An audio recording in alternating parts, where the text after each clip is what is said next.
Imagino que muchos de ustedes, en su afán por construir cosas de pequeños, como ingenieros, tuvieron un mecano. Ese fue mi caso también, con la salvedad de que el mío vino sin unas pequeñas piececitas que realmente servían para fijar todos los elementos y mantener la estructura estable. Con lo cual, realmente nunca llegué a construir nada que se mantuviera en pie, por lo que decidí seguir el otro camino, el camino inverso, y un poco aplicar las palabras de Edison, que decía que todo lo que caía en sus manos lo tenía que desmontar primero, y luego ya entenderlo, modificarlo, mejorarlo.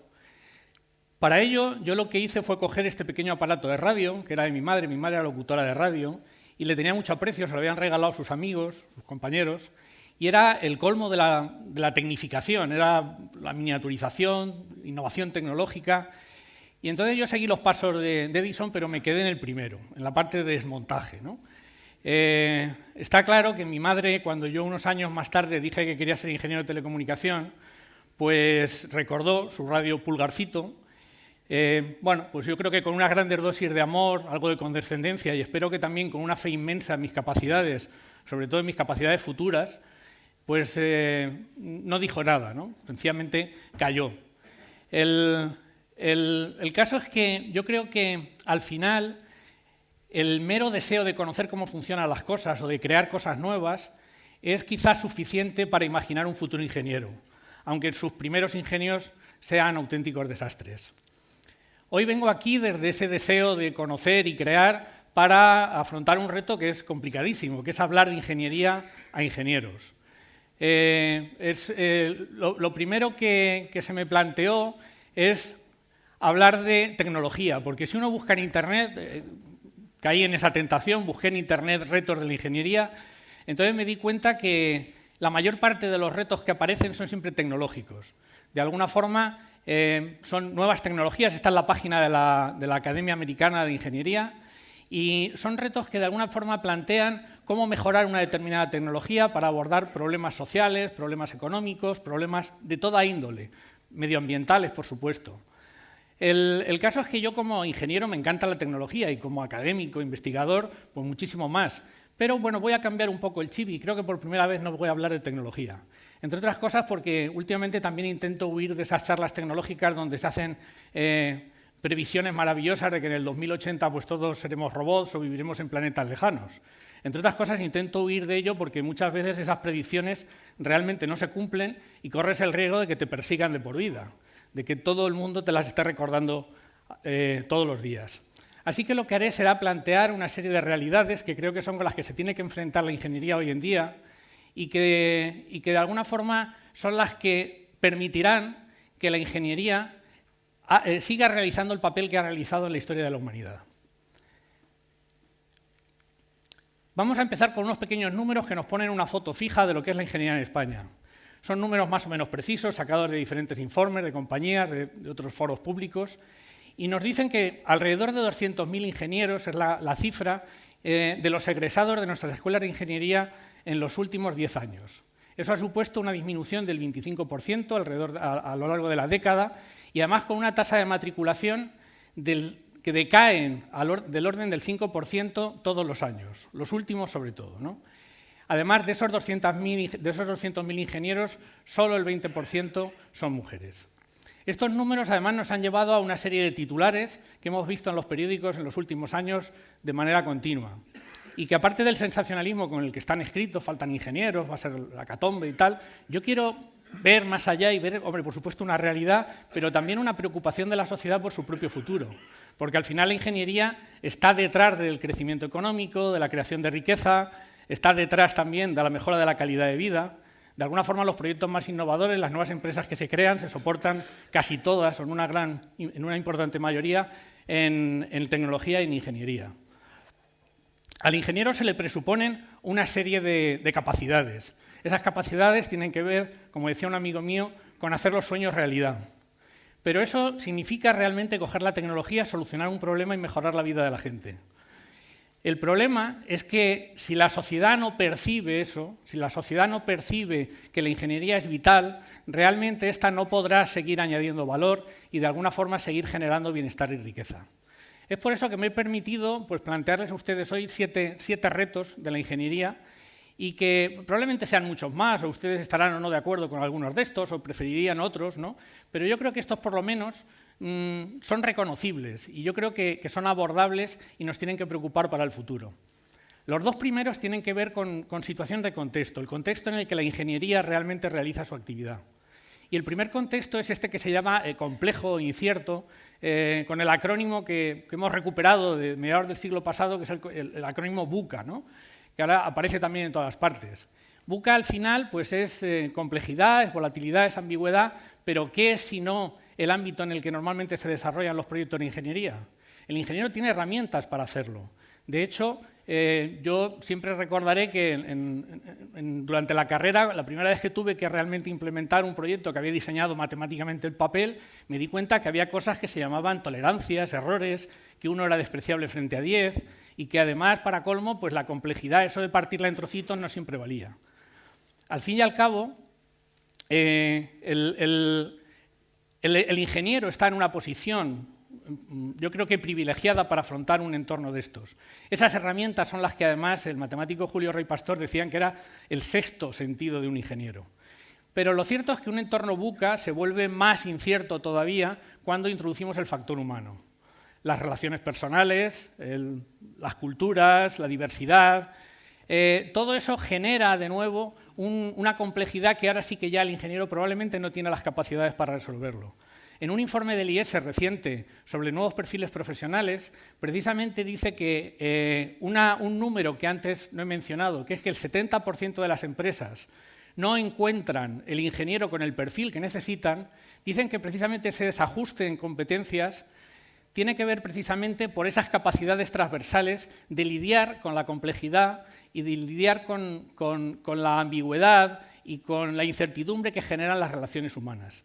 Entonces, es importante que afrontemos que esas capacidades están también en la empleabilidad y en el desarrollo profesional. La tecnología nos impulsa los conocimientos, pero hay otras capacidades que tenemos que resolver. El segundo reto de contexto tiene que ver con la transformación digital. Lo digital prácticamente lo domina todo. Antes comentaba el ponente, tiene que ser todo digital, no, pero lo cierto es que lo digital es transversal y está siendo el motor de cambio de muchos factores que son esenciales en la vida de las personas. Entonces, resulta que, ¿cómo se sitúa el ingeniero? Bueno, pues realmente todas las disciplinas de la ingeniería están utilizando por debajo de alguna forma lo digital, pero lo importante es visualizar esos cambios que se producen, cambios en modelos de negocio, cambios en relaciones sociales, cambios también en el mundo de la cultura, ¿por qué no? Mucha gente dice que la transformación digital no va de tecnología, sino va de personas. Bueno, para mí resulta una obviedad, porque casi todas las actividades humanas, evidentemente, van de personas. Pero el hecho diferencial de esta transformación, evidentemente, es la tecnología. Y de nuevo el ingeniero está en una posición privilegiada para visualizar cuál es el impacto de la tecnología en la sociedad y saber gestionarlo, saber compensar amenazas, riesgos y oportunidades. Y de nuevo hacen falta herramientas que añadir a las clásicas de ingeniería y que suponen capacidades en las que el ingeniero debe formarse. Los siguientes dos retos tienen que ver con la percepción que la sociedad tiene de la ingeniería. Empezaremos con la percepción que tienen los jóvenes. Hay un informe de la UNESCO sobre el mundo de la ingeniería que se publicó hace unos años, que ya vaticinaba que los jóvenes, pues esto de la ingeniería les resultaba aburrido, difícil, que no merecía la pena. Además, esa percepción, para colmos, empeora, si me apuran, si se lo preguntamos a una mujer, si se lo preguntamos a una chica. Y lo he vivido en casa, con mi hija. Normalmente las mujeres piensan que realmente hay otros perfiles socio-biosanitarios que realmente ayudan más a la gente. Aparte de estas concepciones que podemos pensar que son erróneas, lo cierto es que hay otro elemento que también es importante y aunque a veces nos resulte anecdótico, que son los estereotipos. Hay estereotipos muy acuñados que, ya digo, pueden resultar graciosos o no, que bueno, pues el ingeniero es una persona que es especialmente asocial, que es prepotente, un poco pedante, en definitiva es aburrido. Pero al lado de eso que está muy acuñado, realmente es que los medios de comunicación también los han difundido y han calado en la sociedad. Incluso, pues no sé, héroes de nuestro tiempo, como Neil Armstrong, ya dijo en su día que él se sentía orgulloso de ser uno de esos ingenieros raritos que llevaba calcetines blancos. Pero el tema de los estereotipos se hace todavía mucho más patente en el mundo otra vez de la mujer y la ingeniería. Hace un par de años, creo que fue 2 o 3 años, hubo una campaña en busca de talento de una empresa de diseño software americana que pretendía, presentando a sus propios ingenieros, que de alguna forma contaban las bondades de trabajar en esa empresa, cómo era su equipo, qué gracioso, qué bien se lo pasaban, pues este fue uno de los carteles anunciadores. Este cartel tuvo inmensas críticas. ¿Por qué? Pues porque nadie creía que esa chica que allá era ingeniera. Todos pensaban que estaban engañando a la gente con una campaña publicitaria donde ponían a una modelo y no a una ingeniera. Ella misma salió a las redes sociales y de alguna forma protagonizó una campaña que fue mundial, donde al lado de sus competencias profesionales y de sus responsabilidades profesionales acuñó el hashtag "parezco una ingeniera". O sea, soy ingeniera, pero además lo parezco. Fue seguida por miles y miles de ingenieras a lo largo del mundo que también con sus responsabilidades, construyo aviones, construyo trenes, me dedico a la energía, pues acuñaron, ya digo, ese hashtag porque soy ingeniera y además parezco ingeniera. ¿Por qué no? El otro reto que tiene que ver con la percepción social es más general. El ingeniero normalmente trabaja en compartimentos estancos. En compartimentos estancos realiza su proyecto, idea, diseña, saca un resultado y pasa a otro proyecto. Pero nunca tiene la responsabilidad real de llevar ese resultado a la sociedad. Normalmente, pues delegamos en otros esa responsabilidad. No tenemos nada más que ver muchas veces empresas o incluso la política, que hay normalmente pocos ingenieros. Yo creo que hay que salir fuera de esa caja y responsabilizarnos, implicarnos en la sociedad para que la sociedad realmente conozca cuál es el fruto del trabajo de la ingeniería. Y de alguna forma, además, podremos hacer caso de alguna forma a aquello que decía Ortega a mediados del siglo pasado, es que no basta ser ingeniero para ser ingeniero. Hay que salir de la caja, hay que ver el mundo, otearlo, porque si no, mientras nos dedicamos a lo nuestro, la historia nos quitará el suelo debajo de nuestros pies. Los dos últimos retos, o los penúltimos, tienen que ver con, hemos hablado de percepciones de la sociedad, vamos a hablar de compromiso de la ingeniería en la sociedad.